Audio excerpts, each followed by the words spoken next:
હિબ્રુઓને પત્ર અધ્યાય 1। ઈશ્વરનું વચન તેમના પુત્ર મારફતે। પ્રાચીન કાળમાં પ્રબોધકો દ્વારા આપણા પૂર્વજોની સાથે ઈશ્વરે અનેક વાર વિવિધ રીતે વાત કરી હતી। તે આ છેલ્લા સમયમાં પુત્ર કે જેમણે તેમણે સર્વના વારસ ઠરાવ્યા અને વળી જેમના વડે તેમણે વિશ્વ પરના લોકોને ઉત્પન્ન કર્યા તેમના દ્વારા આપણી સાથે બોલ્યા છે। તેઓ ઈશ્વરના મહિમાનું તેજ તથા તેમના વ્યક્તિત્વની આબેહૂબ પ્રતિમા છે। પોતાના પરાક્રમના શબ્દથી તેઓ સર્વને નિભાવી રાખે છે। તેઓ આપણા પાપનું પ્રાયશ્ચિત કરી આપણને શુદ્ધ કરી મહાન પિતાની જમણી તરફ ઉચ્ચ સ્થાને બિરાજેલા છે। ઈશ્વરના પુત્રનું અજોડપણું। તેમને સ્વર્ગદૂતો કરતાં જેટલા પ્રમાણમાં ઉચ્ચતમ નામ વારસામાં મળ્યું છે તેટલા પ્રમાણમાં તે તેઓ કરતાં ઉત્તમ છે, કેમ કે ઈશ્વરે સ્વર્ગદૂતોને ક્યારેય એવું કહ્યું કે તું મારો દીકરો છે, આજે મેં તને જન્મ આપ્યો છે, અને વળી હું તેનો પિતા થઈશ અને તે મારો પુત્ર થશે। વળી જ્યારે તે પ્રથમ જનિતને દુનિયામાં લાવે છે ત્યારે તે કહે છે કે ઈશ્વરના સર્વ સ્વર્ગદૂતો તેમનું ભજન કરો। વળી સ્વર્ગદૂતો સંબંધી તે એમ કહે છે કે તે પોતાના સ્વર્ગદૂતોને વાયુરૂપ અને પોતાના સેવકોને અગ્નિની જ્વાળારૂપ કરે છે। પણ પુત્ર વિશે તે કહે છે, ઓ ઈશ્વર, તમારું રાજ્યાસન સનાતન છે અને તમારો રાજદંડ ન્યાયનો દંડ છે। તમે ન્યાયપણા પર પ્રેમ રાખ્યો છે અને અન્યાય પર દ્વેષ કર્યો છે। એ માટે ઈશ્વરે, એટલે તમારા ઈશ્વરે તમને તમારા સાથીઓ કરતાં અધિક ગણીને આનંદરૂપી તેલથી અભિષિક્ત કર્યા છે। વળીઓ પ્રભુ, તમે આરંભમાં પૃથ્વીનો પાયો નાખ્યો અને આકાશો તમારા હાથની કૃતિ છે। તેઓ નાશ પામશે પણ તમે કાયમ રહો છો। તેઓ સર્વ વસ્ત્રની માફક જીર્ણ થઈ જશે। તમે જબ્બાની જેમ તેઓને વાળી લેશો અને વસ્ત્રની જેમ તેઓ બદલાશે। પણ તમે એવા અને એવા જ છો। તમારા વર્ષોનો કદી અંત આવશે નહીં। પણ ઈશ્વરે કયા સ્વર્ગદૂતને કદી એમ કહ્યું કે હું તારા શત્રુઓને તારા પગ નીચે કચડું નહીં ત્યાં સુધી તું મારે જમણે હાથે બેસ? શું તેઓ સર્વ સેવા કરનારા આત્મા નથી? તેઓને ઉદ્ધારનો વારસો પામનારાઓની સેવા કરવા માટે બહાર મોકલવામાં આવ્યા નથી? હિબ્રુઓને પત્ર અધ્યાય 2। મહાન ઉદ્ધાર। તેથી જે વાતો આપણા સાંભળવામાં આવી તેનાથી આપણે કદી દૂર જઈએ નહીં। તે માટે તેના પર આપણે વધારે કાળજીપૂર્વક ધ્યાન રાખવું જોઈએ, કેમ કે જો સ્વર્ગદૂતો દ્વારા કહેલું વચન સત્ય ઠર્યું અને દરેક પાપ તથા આજ્ઞાભંગ કરનારાઓને યોગ્ય બદલો મળ્યો, તો આપણે આ મહાન ઉદ્ધાર વિશે બેદરકાર રહીએ તો શી રીતે બચીશું? તે ઉદ્ધારની વાત પહેલા ઈશ્વરે પોતે કહી, પછી સાંભળનારાઓએ તેની ખાતરી અમને કરી આપી। ઈશ્વર પણ ચમત્કારિક ચિહ્નોથી, આશ્ચર્ય કર્મોથી, વિવિધ પરાક્રમી કામોથી તથા પવિત્ર આત્માએ પોતાની ઈચ્છા પ્રમાણે આપેલા દાનથી તેઓની સાથે સાક્ષી આપતા રહ્યા છે। ઈસુ એકમાત્ર ઉદ્ધારક। કેમ કે જે આગામી યુગ સંબંધી અમે તમને કહીએ છીએ તેનું નિયંત્રણ તેમણે સ્વર્ગદૂતોને આધીન કર્યું નથી। પણ ગીત કરતા દાઉદ જણાવે છે કે માણસ વળી કોણ છે કે તમે તેનું સ્મરણ કરો છો, અથવા મનુષ્યપુત્ર કોણ છે કે તમે તેની મુલાકાત લો છો? તેમણે તેને થોડા સમય માટે સ્વર્ગદૂતો કરતા ઉતરતો કર્યો છે અને તેના મસ્તક પર મહિમા તથા માનનો મુગટ મૂક્યો છે। તમારા હાથના કામ પર તેને અધિકાર સોંપ્યો છે। તમે સમગ્ર સૃષ્ટિ તેના હાથમાં સોંપી છે। આમ બધું તેને સ્વાધીન કરવાથી તેને સુપ્રત કર્યું ના હોય એવું કંઈ બાકાત રાખ્યું નથી, પણ સઘળું તેને સ્વાધીન કર્યું, એમ હજી સુધી આપણી નજરે પડતું નથી। પણ ઈશ્વરની કૃપાથી ઘણા માણસને માટે મૃત્યુ પામવાને અર્થે જેમને સ્વર્ગદૂતો કરતા થોડીવાર સુધી ઉતરતા કરવામાં આવ્યા છે અને મરણ સહેવાને લીધે જેમના પર મહિમા તથા ગૌરવનો મુગટ મૂકવામાં આવ્યો છે તે ઈસુને જોઈએ છીએ। કેમ કે જેમને માટે બધું છે તથા જેમનાથી સગડા ઉત્પન્ન થયા છે તેમને એ યોગ્ય હતું કે તે ઘણા દીકરાઓને મહિમામાં લાવતા તેઓના ઉદ્ધારના અધિકારીને દુઃખ ભોગવવાથી પરિપૂર્ણ કરે। કેમ કે જે પવિત્ર કરે છે અને જે પવિત્ર કરાય છે તે સગડા એકથી જ છે। એ માટે તે તેઓને ભાઈઓ કહેવાને શરમાતા નથી। તે કહે છે કે હું તમારું નામ ભાઈઓને પ્રગટ કરીશ। વિશ્વાસી સમુદાયમાં ગીત ગાતા હું તમારી સ્તુતિ કરીશ। હું તેમના પર ભરોસો રાખીશ। વળી જુઓ, હું તથા જે બાળકો ઈશ્વરે મને આપ્યા છે તેવો ભરોસો કરીશું। જેથી બાળકો માંસ તથા લોહીના બનેલા હોય છે, માટે તે પણ તે જ રીતે તેઓના ભાગીદાર થયા, જેથી તે પોતે મરણ પામીને મરણ પર સત્તા ધરાવનારનો એટલે શૈતાનનો નાશ કરે, અને મરણની બીકથી જે પોતાના આખા જીવનભર ગુલામ જેવા હતા તેઓને પણ મુક્ત કરે.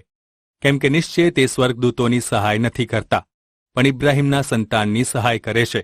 એ માટે તેમને બધી બાબતોમાં પોતાના ભાઈઓના જેવું થવું જોઈતું હતું કે લોકોના પાપ માટે પ્રાયશ્ચિત કરવાને ઈશ્વરને લગતી બાબતો સંબંધી તેઓ દયાળુ તથા વિશ્વાસુ પ્રમુખ યાજક થાય. કેમ કે તેમનું પરીક્ષણ થવાથી તેમણે આટલા માટે દુઃખ સહન કર્યું કે જેઓનું પરીક્ષણ થાય તેઓને સહાય કરવાને તે સર્વશક્તિમાન છે. હિબ્રુઓને પત્ર અધ્યાય 3. ઈસુ મૂસા કરતા ચઢ્યા હતા. એ માટે ઓ સ્વર્ગીય તેડાના ભાગીદાર પવિત્ર ભાઈઓ, આપણે જે સ્વીકાર્યું છે તેના પ્રેરિત તથા પ્રમુખ યાજક ઈસુ પર તમે લક્ષ્ય રાખો. જેમ મૂસા પણ પોતાના આખા ઘરમાં વિશ્વાસુ હતો, તેમ તેઓ પોતાના નિમનાર ઈશ્વર પ્રત્યે વિશ્વાસુ હતા. કેમ કે જે પ્રમાણે ઘર કરતા ઘર બાંધનારને વિશેષ માન મળે છે, તે પ્રમાણે મૂસા કરતા વિશેષ માન યોગ્ય ઈસુને ગણવામાં આવ્યા છે. કેમ કે દરેક ઘર કોઈએ બાંધ્યું છે, પણ સમગ્ર સૃષ્ટિના સર્જનહાર તો ઈશ્વર જ છે. મૂસા તો જે વાત પ્રગટ થવાની હતી તેની ખાતરી આપવા માટે સેવકની પેઠે ઈશ્વરના ઘરમાં વિશ્વાસુ હતા, પણ ખ્રિસ્ત તો પુત્ર તરીકે ઈશ્વરના ઘર પર વિશ્વાસુ હતા. જો આપણે અંત સુધી હિંમત તથા આશામાં ગૌરવ રાખીને દ્રઢ રહીએ તો આપણે તેમનું ઘર છીએ. ઈશ્વરના લોકો માટે વિશ્રામ. એ માટે જેમ પવિત્ર આત્મા કહે છે તેમ આજે જો તમે ઈશ્વરની વાણી સાંભળો તો જેમ ક્રોધ કાળે એટલે અરણ્યમાંના પરીક્ષણના દિવસોમાં તમે પોતાના હૃદય કઠણ કર્યા તેમ ન કરો. ત્યાં તમારા પૂર્વજોએ મને પારખવા મારી કસોટી કરી અને 40 વર્ષ સુધી મારા કામો નિહાળ્યા. એ માટે તે પેઢી પર હું નારાજ થયો અને મેં કહ્યું કે તેઓ પોતાના હૃદયમાં સદા ભટકી જઈને ખોટા માર્ગે જાય છે અને તેઓએ મારા માર્ગ જાણ્યા નહીં. માટે મેં મારા ક્રોધાવેશમાં પ્રણ લીધા કે તેઓ મારા વિશ્રામમાં પ્રવેશ પામશે નહીં. હવે ભાઈઓ, તમે સાવધાન થાવ, જેથી તમારામાંના કોઈનું હૃદય અવિશ્વાસથી દુષ્ટ થાય અને તે જીવંત ઈશ્વરથી દૂર જાય. પણ જ્યાં સુધી આજ કહેવાય છે ત્યાં સુધી તમે દિન પ્રતિદિન એકબીજાને ઉત્તેજન આપો કે પાપના કપટથી તમારામાંના કોઈનું હૃદય કઠણ થાય નહીં. કેમ કે જો આપણે પ્રારંભનો આપણો વિશ્વાસ અંત સુધી ટકાવી રાખીએ તો આપણે ખ્રિસ્તના ભાગીદાર થયા છીએ. કેમ કે એમ કહ્યું છે કે આજ જો તમે તેમની વાણી સાંભળો તો જેમ ક્રોધકાળે તમે પોતાના હૃદય કઠણ કર્યા તેમ ન કરો. કેમ કે તે વાણી સાંભળ્યા છતાં કોણે ક્રોધ ઉત્પન્ન કર્યો? શું મૂસાની આગેવાનીમાં મિસરમાંથી જેઓ બહાર નીકળ્યા તે બધાએ નહીં? વળી 40 વર્ષ સુધી તે કોના પર નારાજ થયા? શું જેઓએ પાપ કર્યું, જેઓના મૃતદેહ અરણ્યમાં પડ્યા રહ્યા, જેઓએ વિશ્વાસ કર્યો નહીં, તેઓ વગર કોને વિશે તેમણે સમખાઈને કહ્યું કે તેઓ મારા વિશ્રામમાં પ્રવેશ પામશે નહીં? આપણે જાણીએ છીએ કે અવિશ્વાસને કારણે તેઓ પ્રવેશ પામી શક્યા નહીં. હિબ્રુઓને પત્ર અધ્યાય 4.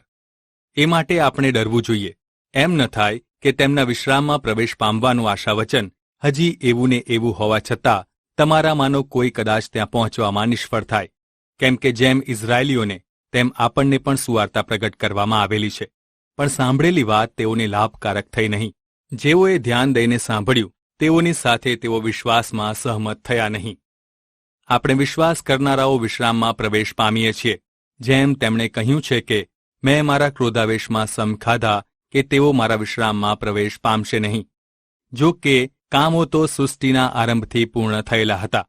કેમ કે 7મા દિવસ વિશે એક જગ્યાએ તેમણે એવું કહેલું છે કે 7મે દિવસે ઈશ્વરે પોતાના સર્વ કામથી વિશ્રામ લીધો, અને એ જ જગ્યાએ તે ફરી કહે છે કે તેઓ મારા વિશ્રામમાં પ્રવેશ પામશે નહીં.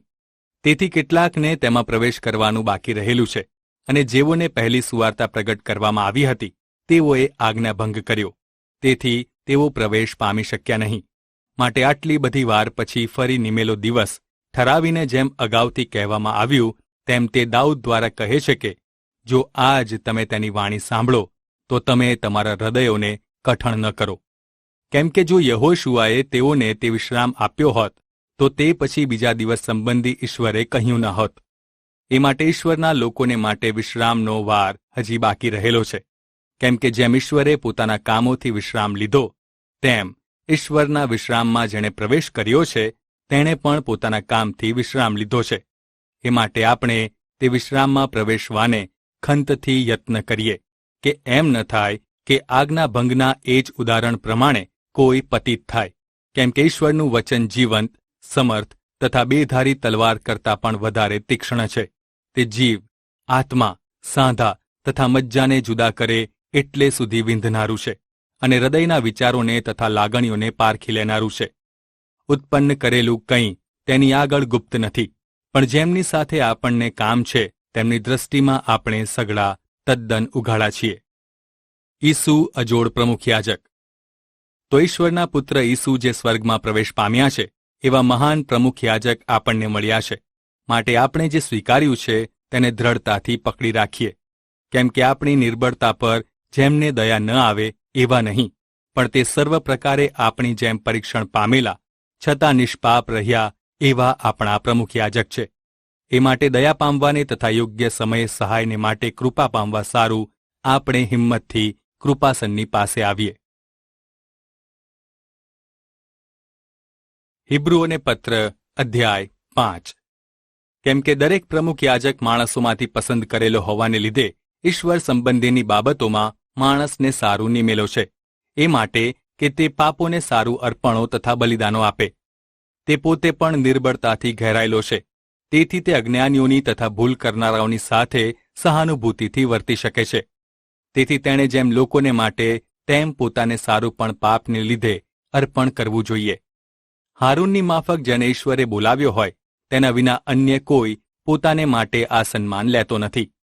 એ જ રીતે ખ્રિસ્તે પણ પ્રમુખ યાજક થવાનું માન પોતે લીધું નહીં, પણ જેણે તેમને કહ્યું કે તું મારો દીકરો છે, આજે મેં તને જન્મ આપ્યો છે, તેમણે તેમને તે સન્માન આપ્યું. વળી તે પ્રમાણે પણ બીજી જગ્યાએ પણ તે કહે છે કે મેલ્કીસદેકના નિયમ પ્રમાણે તમે સનાતન યાજક છો. તેઓ મનુષ્ય દેહધારી હતા. એ સમયે પોતાને મૃત્યુમાંથી છોડાવવાને જ શક્તિમાન હતા તેઓની પાસે મોટે અવાજે આંસુ સહિત પ્રાર્થના તથા વિનંતી કર્યા, અને તેમણે આધીનતાથી ઈશ્વરની વાતોને મહિમા આપ્યો, માટે તેમની પ્રાર્થના સાંભળવામાં આવી. તે પુત્ર હતા, તે છતાં પણ પોતે જે સંકટો સહ્યા તેથી તે ખ્રિસ્ત આજ્ઞાપાલન શીખ્યા, અને પરિપૂર્ણ થઈને પોતાની આજ્ઞાનું પાલન કરનારા સગડાને માટે અનંત ઉદ્ધારનું કારણ બન્યા. ઈશ્વરે તેમને મેલ્કીસદેકના નિયમ પ્રમાણે પ્રમુખ યાજક જાહેર કર્યા. વિશ્વાસ, ત્યાગ સામે ચેતવણી. આ મેલ્કીસદેક વિશે અમારે ઘણી બાબતો કહેવાની છે, પણ અર્થ સમજાવવો અઘરો છે, કેમ કે તમે સાંભળવામાં ધીમા છો. કેમ કે આટલા સમયમાં તો તમારે ઉપદેશકો થવું જોઈતું હતું, પણ અત્યારે તો ઈશ્વરના વચનના પાયાના સિદ્ધાંત શા છે એ કોઈ તમને ફરી શીખવે એવી જરૂર ઊભી થઈ છે, અને તમે એવા બાળક જેવા થયા છો કે જેને દૂધની અગત્ય છે અને જે ભારે ખોરાક પચાવી શકે તેમ નથી. કેમ કે જે દરેક દૂધ પીએ છે તે ન્યાયપણાની બાબતો સંબંધી બિનઅનુભવી છે, કેમ કે આત્મિક જીવનમાં તે હજી બાળક છે. પણ બીજી બાજુ જેઓ પુખ્ત છે, એટલે કે જેઓ સાચું અને ખોટું પારખવામાં હોશિયાર છે, તેઓને માટે ભારે ખોરાક છે. હિબ્રુઓને પત્ર અધ્યાય 6. માટે હવે ખ્રિસ્ત વિશેના પાયાના સિદ્ધાંતોનો ઉપદેશ જે આપણે અગાઉ શીખ્યા છીએ તેને રહેવા દઈને હવે આપણે સંપૂર્ણતા સુધી આગળ વધીએ, અને નિર્જીવ કામ સંબંધીના પસ્તાવાનો તથા ઈશ્વર પરના વિશ્વાસનો, બાપ્તિસ્મા સંબંધીના ઉપદેશનો, હાથ મૂકવાનો, મૃત્યુ પામેલાઓના પુનરુત્થાનનો અને અનંતકાળના ન્યાય ચુકાદાનો પાયો ફરીથી ન નાખીએ. જો ઈશ્વરની ઈચ્છા હોય તો આપણે એ પ્રમાણે કરીશું. કેમ કે જેઓ એકવાર પ્રકાશિત થયા તેઓએ સ્વર્ગીય દાનનો અનુભવ કર્યો. જેઓએ સ્વર્ગીય દાનનો અનુભવ કર્યો, જેઓ પવિત્ર આત્માના ભાગીદાર પણ થયા, જેઓએ ઈશ્વરનું સારું વચન તથા આવનાર યુગના પરાક્રમનો અનુભવ કર્યો, અને ત્યાર પછી જેઓ તે વિસરી જઈને પતિત થયા, તેઓને ફરીથી પશ્ચાતાપ કરાવવો એ શક્ય નથી. કેમ કે તેઓ ઈશ્વરના પુત્રને ફરીથી વધસ્તંભે ચડે છે અને જાહેરમાં તેમનું અપમાન કરે છે. જે જમીન પોતા પર વારંવાર વરસેલા વરસાદનું શોષણ કરે છે અને જેઓ તેને ખેડે છે તેઓને માટે ઉપયોગી વનસ્પતિ ઉપજાવે છે, તેને ઈશ્વર આશીર્વાદ આપે છે. પણ જે કાંટા તથા ઝાંખરા ઉપજાવે છે તે જમીન નાપસંદ થયેલી તથા શાપિત કરાયેલી છે, અંતે તેને બાળી નાખવામાં આવશે. પણ પ્રિય બંધુઓ, જો કે અમે એવું કહીએ છીએ તો પણ તમારા સંબંધી એના કરતાં સારી તથા ઉદ્ધારને લગતી બાબતોનો અમને ભરોસો છે. કેમ કે ઈશ્વર તમારા કામને તથા તેમના નામ પ્રત્યે તમે જે પ્રેમ બતાવ્યો છે અને સંતોની જે સેવા કરી છે અને હજુ કરો છો તેને ભૂલી જાય એવા અન્યાયી નથી. અને અમે અંતઃકરણપૂર્વક ઈચ્છા રાખીએ છીએ કે તમારામાંનો દરેક આશામાં પરિપૂર્ણ થવાને અર્થે એવો જ ઉત્સાહ અંત સુધી દર્શાવી રાખે. માટે તમે મંદ ન પડો, પણ જેવો વિશ્વાસ તથા ધીરજથી વચનોના વારસ છે તેઓનું અનુસરણ કરો. ઈશ્વરનું ખાતરીભર્યું વચન. કેમ કે ઈશ્વરે ઇબ્રાહીમને વચન આપ્યું ત્યારે પોતાના કરતા કોઈ મોટો ન હતો કે જેના સમ તે ખાય, માટે તેણે પોતાના જ સમ ખાઈને કહ્યું કે ખરેખર હું તને આશીર્વાદ આપીશ જ અને તારાથી મહાન પ્રજા ઉત્પન્ન કરીશ. એ પ્રમાણે ધીરજ રાખ્યા પછી તે વચનનું ફળ પામ્યો. માણસો પોતાના કરતા જેવો શ્રેષ્ઠ હોય છે તેઓના સમ ખાય છે અને સોગંદથી તેઓના સગળા વિવાદનો અંત આવે છે. તે પ્રમાણે ઈશ્વર પોતાના સંકલ્પની નિશ્ચયતા આશા વચનના વારસોને બતાવવા ચાહતા સમ ખાઈને મધ્યસ્થ બન્યા. એ માટે કે જે વચન તથા સમ જેમાં ઈશ્વરથી જુઠ્ઠું બોલી શકાતું નથી એવી બે નિશ્ચળ વાતોથી આપણને એટલે આગળ મૂકેલી આશા પકડવા સારું આશ્રયને માટે દોડનારાને પુષ્કળ પ્રમાણમાં ઉત્તેજન મળે. તે આશા આપણા આત્માને સારું લંગર સરખી સુરક્ષિત તથા ભરોસાપાત્ર અને પડદા પાછળના સ્થાનમાં પ્રવેશ કરનારી છે. ત્યાં ઈસુએ અગ્રેસર થઈને આપણે માટે પ્રવેશ કર્યો છે અને મેલ્કીસેદેકના નિયમ પ્રમાણે તે સદાને માટે પ્રમુખ યાજક થયા છે. હિબ્રુઓને પત્ર અધ્યાય 7. મેલ્કીસેદેક યાજક.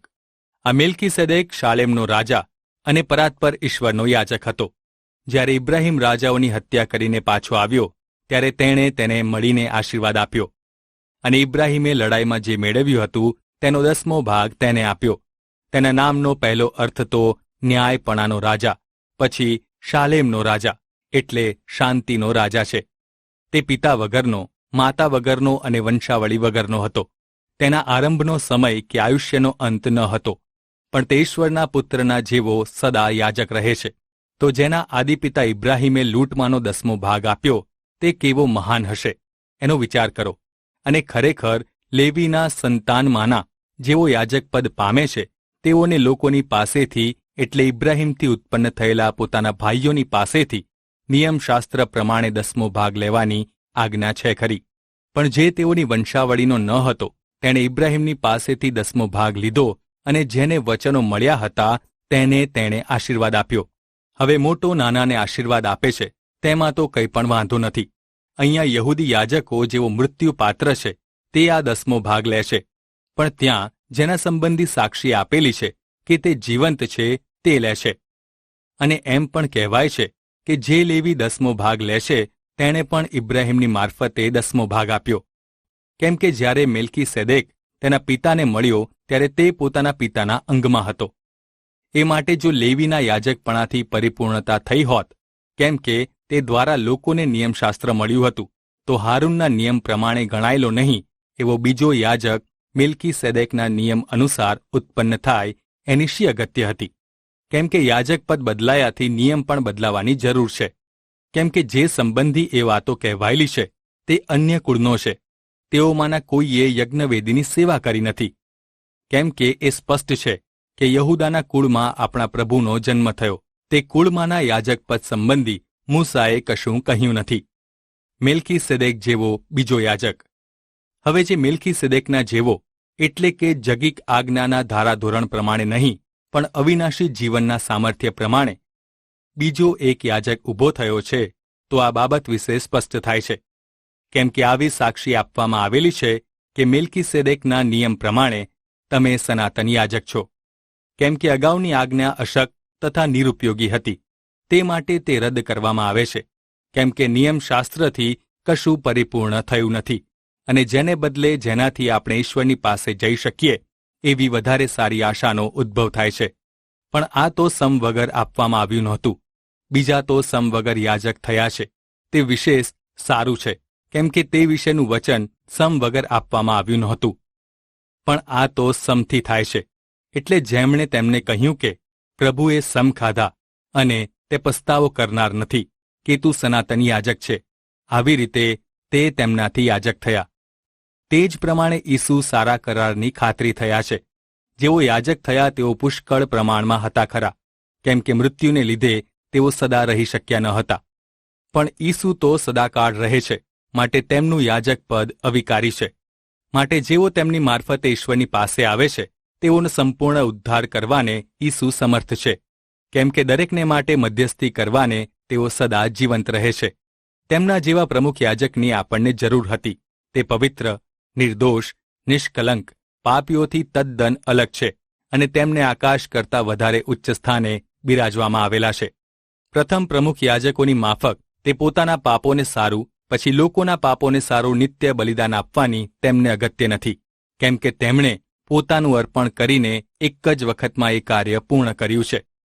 કેમ કે નિયમશાસ્ત્ર નબળા માણસોને પ્રમુખ યાજકો ઠરાવે છે, પણ નિયમશાસ્ત્ર પછી જે સમનું વચન છે તે તો સદાને માટે સંપૂર્ણ કરેલા પુત્રને પ્રમુખ યાજક ઠરાવે છે. હિબ્રુઓને પત્ર અધ્યાય 8. આપણો પ્રમુખ યાજક ઈસુ ખ્રિસ્ત. હવે જે વાતો અમે કહીએ છીએ તેનો સારાંશ એ છે કે આપણને એવા પ્રમુખ યાજક મળ્યા છે કે જે સ્વર્ગમાં ઈશ્વરના મહત્વના રાજ્યાસનની જમણી તરફ બિરાજમાન છે. પવિત્ર સ્થાનનો તથા જે ખરો મંડપ માણસોએ નહીં પણ પ્રભુએ બાંધેલો છે તેના તે સેવક છે. દરેક પ્રમુખ યાજક અર્પણો તથા બલિદાન આપવા માટે નિમાયેલા છે, માટે તેમની પાસે પણ અર્પણ કરવાનું કંઈ હોય એ જરૂરી છે. વળી જો તે પૃથ્વી પર હોત તો તે યાજક હોત જ નહીં, કેમ કે નિયમશાસ્ત્ર પ્રમાણે અર્પણો કરનાર યાજકો તો અહીં છે જ, જેઓ સ્વર્ગમાંની વસ્તુઓની પ્રતિમા તથા પ્રતિછાયાની સેવા કરે છે. કેમ કે જેમ મૂસા જ્યારે મંડપ ઊભો કરવાનો હતો ત્યારે તેને ઈશ્વરે કહ્યું કે જે નમૂનો તેને પહાડ પર બતાવ્યો હતો તે પ્રમાણે તમામ બાબતોની રચના કાળજીપૂર્વક કર. પણ હવે જેમ ખ્રિસ્ત વધારે સારા વચનોથી ઠરાવેલા અને વધારે સારા કરારના મધ્યસ્થ છે, તેમ તમને વધારે સારું સેવા કાર્ય કરવાનું મળ્યું. કેમ કે જો તે પહેલા કરાર નિર્દોષ હતો તો બીજા કરારને માટે સ્થાન શોધવાની જરૂર રહેત નહીં.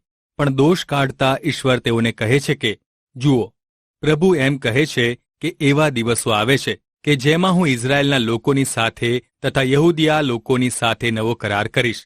તેઓના પૂર્વજોને મિસર દેશમાંથી બહાર લાવવા માટે જે દિવસે મેં તેઓનો હાથ પકડ્યો ત્યારે તેઓની સાથે જે કરાર મેં કર્યો હતો તે પ્રમાણેનો કરાર તો નહીં હોય, કારણ કે તેઓ મારા કરાર મુજબ ચાલ્યા નહીં, એટલે મેં તેઓ સંબંધી કશી પરવા કરી નહીં, એવું પ્રભુ કહે છે. કેમ કે પ્રભુ કહે છે કે તે દિવસો પછી ઇઝરાયેલના સંતાનોની સાથે જે કરાર હું કરીશ તે આ છે, હું મારા નિયમો તેઓના મનમાં મૂકીશ અને તે તેઓના હૃદયપટ પર તે લખીશ. હું તેઓનો ઈશ્વર થઈશ અને તેઓ મારા લોક થશે. હવે પછી પ્રભુને ઓળખ એમ કહીને દરેક પોતાના પડોશીને તથા દરેક પોતાના ભાઈને શીખવશે નહીં, કેમ કે તેઓમાંના નાનાથી તે મોટા સુધી સર્વ મને પ્રભુને ઓળખશે. કેમ કે તેઓના અન્યાય પ્રત્યે હું માયાળુ થઈશ અને તેઓના પાપોનું સ્મરણ હું ફરી કરીશ નહીં. તો નવો કરાર એવું કહીને તેમણે પહેલા કરારને જૂનો ઠરાવ્યો છે, પણ જે જૂનું તથા જર્જરિત થતું જાય છે તે નાશ પામવાની તૈયારીમાં છે. હિબ્રુઓને પત્ર અધ્યાય 9. પૃથ્વી પરની અને આકાશી આરાધના. હવે પહેલા કરારમાં પણ ભજન સેવાના વિધિઓ તથા જગીક પવિત્ર સ્થાન પણ હતું ખરું. કેમ કે મંડપ તૈયાર કરાયેલો હતો, તેના આગળના ભાગમાં દીવી, મેજ તથા અર્પણ કરેલી રોટલી હતી, તે પવિત્ર સ્થાન કહેવાતું હતું. અને પડદાની પાછળ બીજો ભાગ હતો, તે પરમ પવિત્ર સ્થાન કહેવાતું હતું. તેમાં સોનાની ધૂપવેદી તથા ચારે તરફ સોનાથી મઢેલી કરારની પેટી હતી. એ પેટીમાં માનનાથી ભરેલું સોનાનું પાત્ર તથા હારૂનની કળી ફૂટેલી લાકડી તથા કરારના શિલાપાટ હતા. અને તે પર ગૌરવી કરુબીમ હતા, તેઓની છાયા દયાસન પર પડતી હતી. હમણાં તેઓ સંબંધી અમારાથી વિગતવાર કહેવાય એમ નથી. હવે ઉપર દર્શાવ્યા મુજબ બધું તૈયાર થયા બાદ યાજકો કરારકોષના આગળના ભાગમાં સેવા કરવાને નિત્ય જાય છે.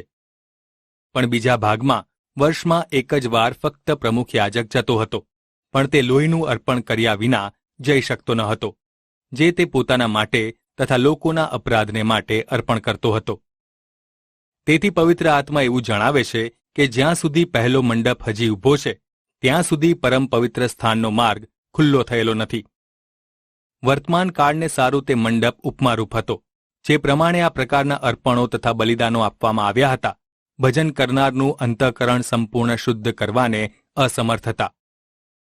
તેઓ ખાવા, પીવા તથા અનેક પ્રકારની સ્નાન ક્રિયા સાથે કેવળ શારીરિક વિધિઓ જ હતા. તે સુધારાનો યુગ આવવાના સમય સુધી જ ચાલવાના હતા. ખ્રિસ્ત હવે પછી થનારી સર્વ બાબતો સંબંધી પ્રમુખ યાજક થઈને હાથથી તથા પૃથ્વી પરના પદાર્થોથી બનાવેલ નહીં એવા અતિ મહાન તથા અધિક સંપૂર્ણ મંડપમાં થઈને બકરાના તથા વાછરડાના લોહીથી નહીં પણ પોતાના જ રક્તથી માણસોને માટે અનંતકાળિક ઉદ્ધાર મેળવીને તે પરમ પવિત્ર સ્થાનમાં એક જ વાર ગયા હતા.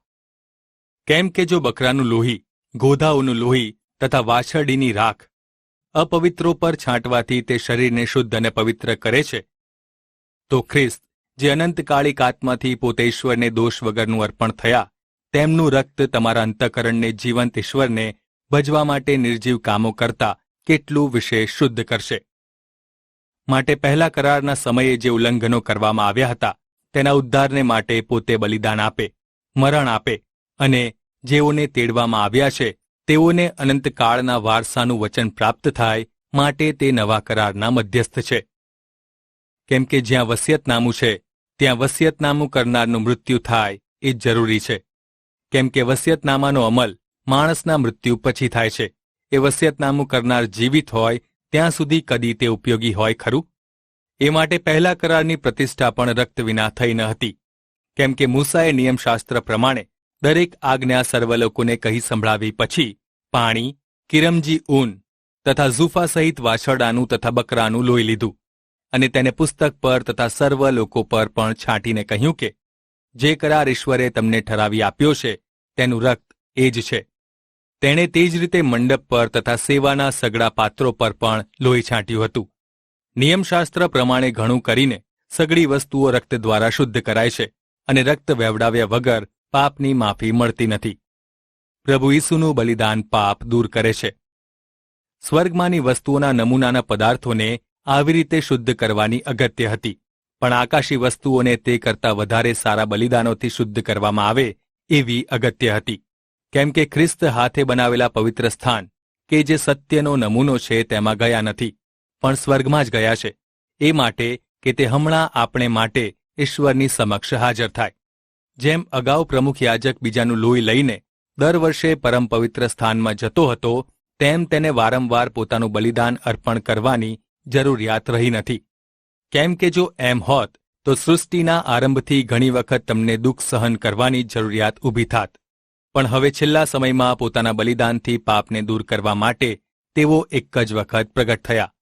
જેમ માણસોને એક વખત મરવાનું અને ત્યારબાદ તેઓનો ન્યાય થાય એવું નિર્માણ થયેલું છે, તેમ ખ્રિસ્તે ઘણાઓના પાપ માથે લેવા માટે એક જ વખત પોતાનું બલિદાન આપ્યું. જેઓ તેમની વાટ જુએ છે તેઓના સંબંધમાં ઉદ્ધારને અર્થે તે બીજી વખત પાપ વગર પ્રગટ થશે.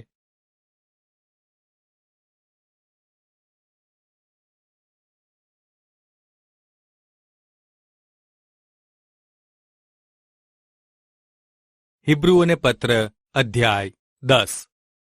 કેમ કે જે સારી વસ્તુઓ થવાની હતી તેની પ્રતિછાયા નિયમશાસ્ત્રમાં છે ખરી, પણ તે વસ્તુઓની ખરી પ્રતિમા તેમાં નહોતી.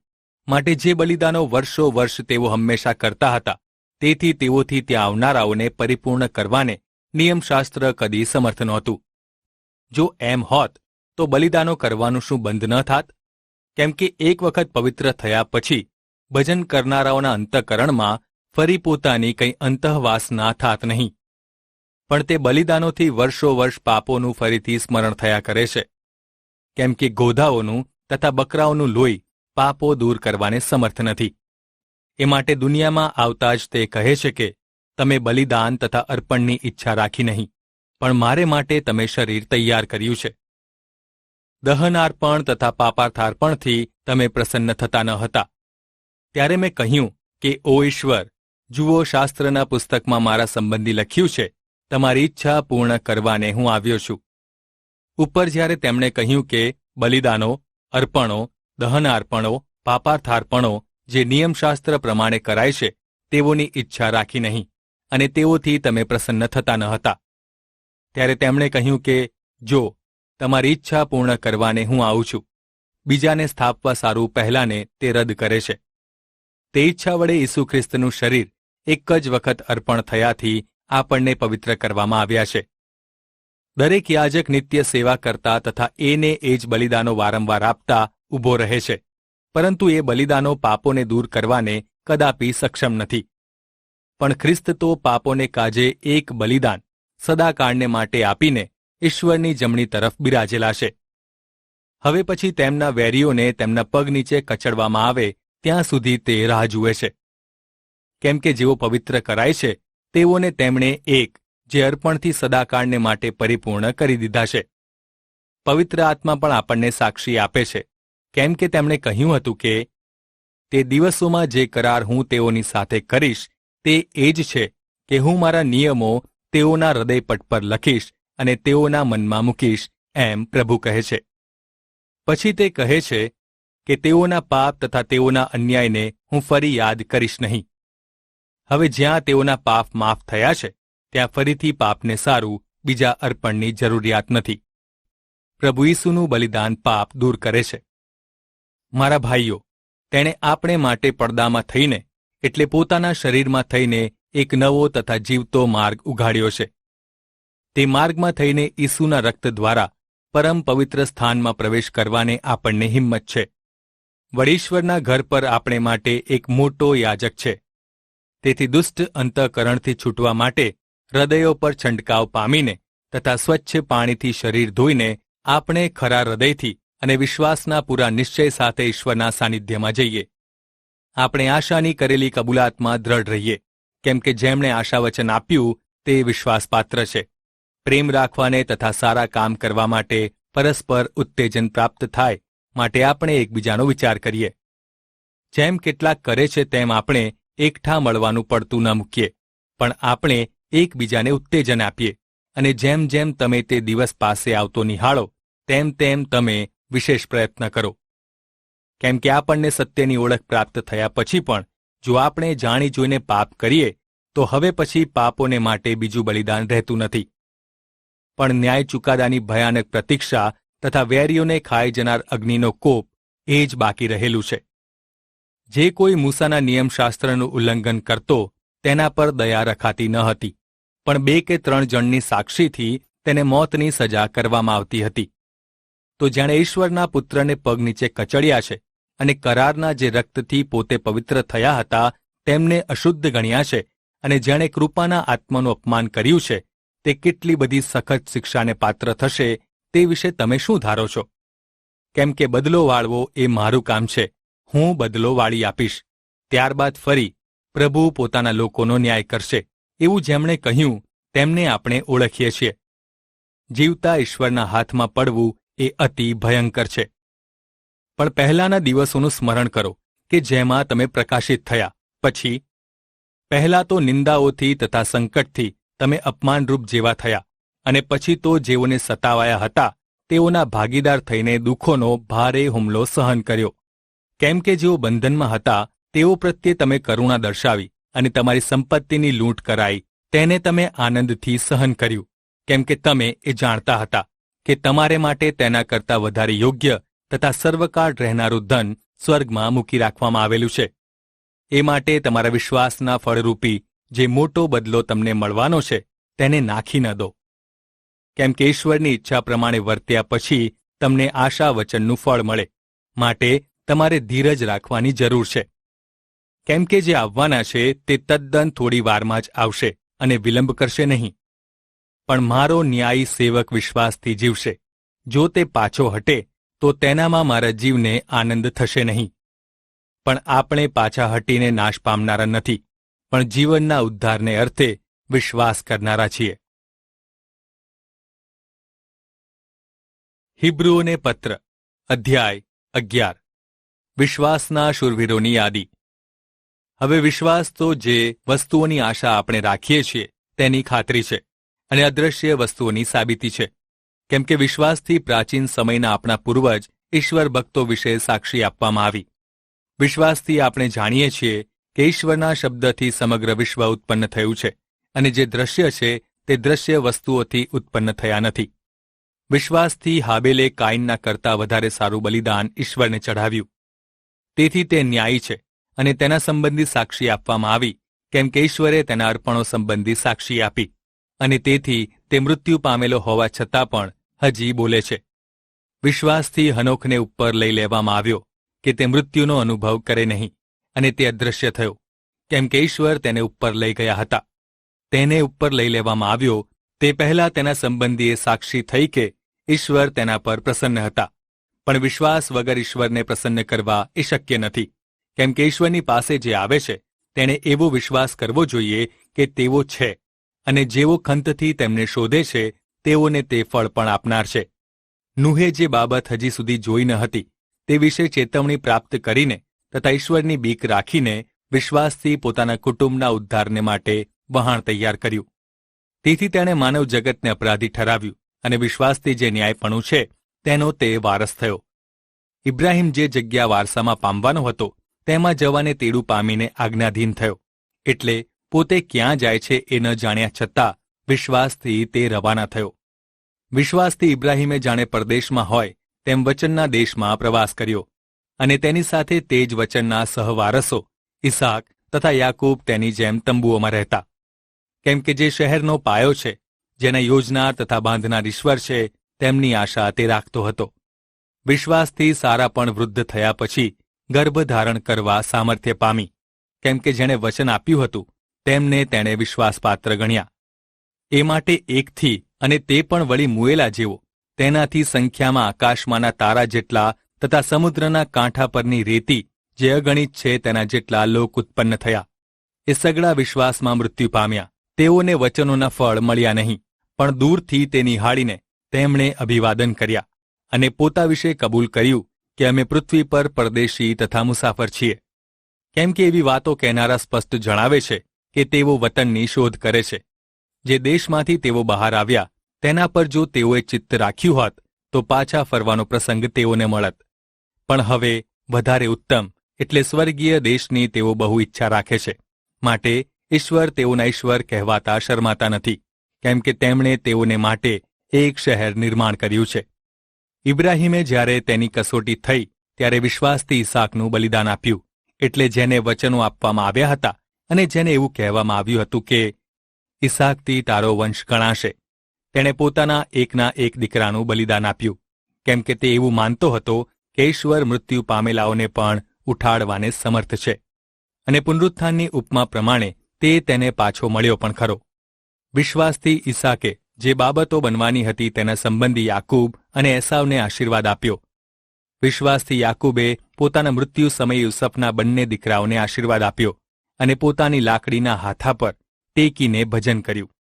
વિશ્વાસથી યુસફે પોતાના અંતકાળે ઇઝરાયેલના સંતાનના નિર્ગમન વિશેની વાત સંભળાવી અને પોતાના અસ્થિ સંબંધી આજ્ઞા આપી. વિશ્વાસથી મૂસાના માતા પિતાએ તેના જન્મ પછી 3 મહિના સુધી તેને સંતાડી રાખ્યો, કેમ કે તેઓએ જોયું કે તે સુંદર બાળક છે, અને તેઓ રાજાની આજ્ઞાથી ગભરાયા નહીં. વિશ્વાસથી મૂસાએ મોટા થયા પછી ફારૂનની દીકરીનો પુત્ર ગણાવવાનો ઇનકાર કર્યો. પાપનું શિક્ષણ સુખ ભોગવવાને બદલે ઈશ્વરના લોકોની સાથે દુઃખ ભોગવવાનું તેણે વધારે પસંદ કર્યું. મિસરમાંના દ્રવ્ય ભંડારો કરતાં ખ્રિસ્ત સાથે નિંદા સહન કરવી એ અધિક સંપત્તિ છે એમ તેણે ગણ્યું, કેમ કે જે ફળ મળવાનું હતું તે તરફ જ તેણે લક્ષ્ય રાખ્યું. વિશ્વાસથી તેણે મિસરનો ત્યાગ કર્યો, અને રાજાના ક્રોધથી તે ગભરાયો નહીં, કેમ કે જાણે તે અદૃશ્યને જોતો હોય એમ દ્રઢ રહ્યો. વિશ્વાસથી તેણે પાસ્કા પર્વની તથા લોહી છાંટવાની વિધિનું પાલન કર્યું, જેથી પ્રથમ જનિતોનો નાશ કરનાર તેઓને સ્પર્શ કરે નહીં. વિશ્વાસથી તેઓ જેમ કોરી જમીન પર ચાલતા હોય તેમ લાલ સમુદ્રમાં થઈને પાર ગયા. એવો પ્રયત્ન કરતા મિસરીઓ ડૂબીને મૃત્યુ પામ્યા. વિશ્વાસથી યરીખોના કોટની 7 દિવસ સુધી પ્રદક્ષિણા કર્યા પછી તે પડી ગયો. વિશ્વાસથી રાહાબ ગણિકાએ જાસૂસોનો ખુશીથી સત્કાર કર્યો, તેથી યરીખોના અનાજ્ઞાંકિતોની સાથે તેનો નાશ થયો નહીં. એનાથી વધારે શું કહું, કેમ કે ગિદિયોન, બારાક, સામસૂન, યિફ્તા, દાઉદ, શમુએલ તથા પ્રબોધકો વિશે વિસ્તારથી કહેવાને મને પૂરતો સમય નથી. તેઓએ વિશ્વાસથી રાજ્યો જીત્યા, ન્યાયી આચરણ કર્યું, આશા વચનો પ્રાપ્ત કર્યા, સિંહોના મુખ બંધ કર્યા, અગ્નિનું બળ નિષ્ફળ કર્યું, તેઓ તલવારની ધારથી બચ્યા, નિર્બળતામાંથી બળવાન કરાયા, લડાઈમાં પરાક્રમી થયા અને વિદેશીઓના સૈન્યને નસાડી દીધા. વિશ્વાસથી સ્ત્રીઓએ પોતાના સ્વજનોને જીવંત સ્વરૂપે પાછા મેળવ્યા. કેટલાક રીબાઈને મરણ પામ્યા. તેઓએ છુટકારાનો અંગીકાર કર્યો નહીં કે જેથી તેઓ વધારે સારું પુનરુત્થાન પામે. બીજા મશ્કરીઓથી તથા કોરડાઓથી, બળી સાંકળોથી અને કેદમાં પુરાયાથી પીડિત થઈને પરખાયા. તેઓ પથ્થરોથી મરાયા, કરવતથી વહેરાયા, તેઓને લાલચ આપવામાં આવી, તલવારની ધારથી માર્યા ગયા, ઘેટાના તથા બકરાના ચામડા પહેરીને ફરતા રહ્યા. તેઓ કંગાલ, રીબાયેલા તથા પીડાયેલા હતા. માનવ જગત તેઓને રહેવા માટે યોગ્ય ન હતું. તેઓ અરણ્યમાં, પહાડોમાં, ગુફાઓમાં તથા પૃથ્વીની ગુફાઓમાં ફરતા રહ્યા. એ સર્વ વિશે તેમના વિશ્વાસની સારી સાક્ષી આપવામાં આવી હતી, પણ તેઓને આશાવચનનું ફળ મળ્યું નહીં, કેમ કે ઈશ્વરે આપણે માટે એથી વિશેષ કંઈ ઉત્તમ નિર્માણ કર્યું હતું, જેથી તેઓ આપણા વગર પરિપૂર્ણ થાય નહીં. હિબ્રુઓને પત્ર અધ્યાય 12. ઈશ્વર આપણા પિતા. આપણી આસપાસ સાક્ષીઓની એટલી મોટી વાદળારૂપી ભીડ છે, તેથી આપણે પણ દરેક પ્રકારના બોજા તથા વળગી રહેનારા પાપ નાખી દઈએ અને આપણા માટે નિયત કરેલી દોડની સ્પર્ધામાં ધીરજથી દોડીએ. આપણે આપણા વિશ્વાસના અગ્રેસર તથા તેને સંપૂર્ણ કરનાર ઈસુની તરફ લક્ષ્ય રાખીએ, કે જેમણે પોતાની સમક્ષ મૂકેલા આનંદને લીધે શરમને તુચ્છ ગણીને વધસ્તંભ પર મરણનું દુઃખ સહન કર્યું, અને હાલ તેઓ ઈશ્વરના રાજ્યસનની જમણી તરફ બિરાજમાન છે. તો જેમણે પોતા પર પાપીઓનો એટલો બધો વિરોધ સહન કર્યો તેમનો વિચાર કરો. એમ ન થાય કે તમે પોતાના મનમાં અશક્ત થવાથી થાકી જાઓ. તમે પાપનો સામનો કરો, પણ રક્તપાત સુધી તમે હજી સામનો કર્યો નથી. વળી જે ઉપદેશ બાળકોની માફક સમજાવીને તમને અપાય છે તે તમે ભૂલી ગયા. એટલે ઓ મારા પુત્ર, તું પ્રભુની શિક્ષાને તુચ્છ ન ગણ, અને તે ઠપકો આપે ત્યારે તું નાસીપાસ ન થા. કેમ કે જેના પર પ્રભુ પ્રેમ રાખે છે તેને તે શિક્ષા કરે છે.